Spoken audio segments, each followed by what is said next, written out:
this is their personal opinion, having cigarette or drugs, etc. Because I always go with that place and I saw them having cigarette and drugs. Because this is not good for our health, and who will be beside you, they are not also good, because they will have an injury in their health also. So I don't agree.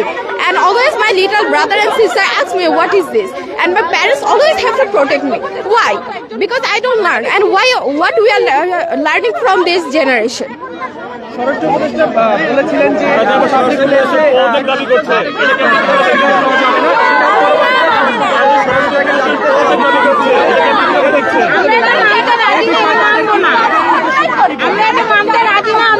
They don't know what to tell, and he is a very respectful person, so we always should know that what he says.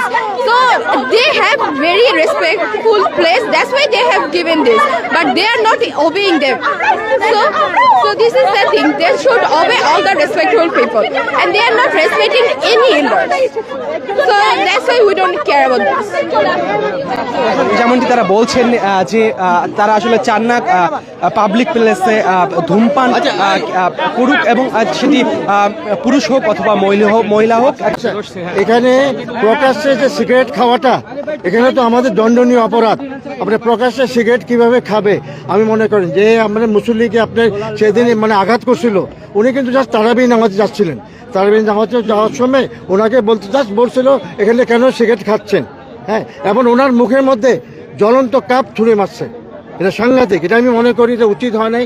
উনি মুরব্বী, আমাদের সাথে এখানে regular নামাজ পড়ে এখানে, এবং তারাবি নামাজের জন্য যায় না, যাতে পারে নাই। হ্যাঁ, এখন আমি মনে করি সম্মানিত উপদেষ্টা যে বক্তব্য রেখেছেন যে প্রকাশ্যে সিগারেট খাওয়াটা খুব দণ্ডনীয় অপরাধ, আমি মনে করি এটার জন্য আমাদের সোচ্চার হওয়া উচিত।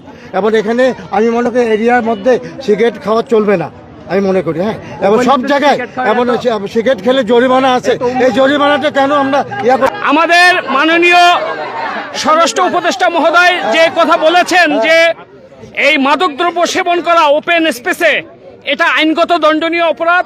আমরা চাচ্ছি আইনের প্রয়োগ হোক, এবং আমরা সামাজিক সম্প্রীতি রক্ষা করতে চাই। আমাদের এই সমাজে মহিলা, বাচ্চা, শিশু তারা চলাফেরা করে, এটা দৃষ্টিকটু এবং ন্যাক্কারজনক কাজ।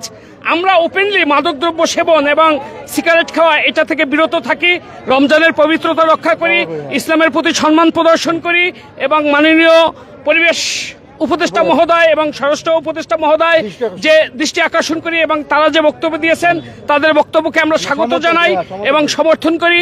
আমরা এলাকার সাধারণ জনগণ, সাধারণ ধর্মপ্রিয় মানুষ, মুসল্লিরা আমরা সবাই এই বক্তব্যকে স্বাগত জানাই এবং এই বক্তব্যকে সবাইকে সম্মান করার জন্য অনুরোধ করতেছি। এবং এই ধরনের ন্যাক্কারজনক কাজ রমজান মাসে এবং রাস্তাঘাটে ওপেন মাদকদ্রব্য গ্রহণ, সিগারেট খাওয়া এবং সমাজের ক্ষতি করা, এটা থেকে বিরত থাকার জন্য আমরা অনুরোধ জানাচ্ছি।